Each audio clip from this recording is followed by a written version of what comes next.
আমার একটা পাহাড় কেনার ইচ্ছা ছিল সেই ছোটবেলা থেকে।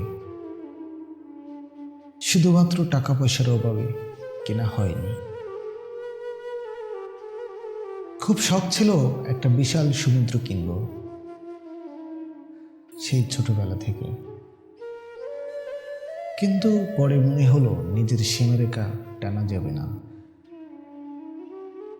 তারপর চিন্তা করেছিলাম অনেকগুলো বন্ধু কিনব, যাদের সঙ্গে আজীবন থেকে যাওয়া যাবে।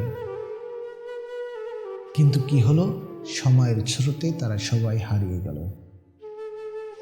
তারপর আর তাদের তাদের সঙ্গেও থাকা হলো না।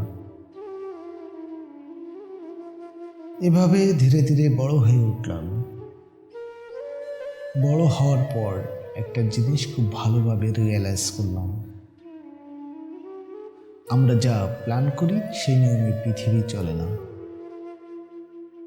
যেমন আমার মনের আক্ষেপ কিংবা আফসোস রয়ে গেল একটা পাহাড়ের জন্য, একটা সমুদ্রের জন্য, আর কিছু বন্ধুর জন্য।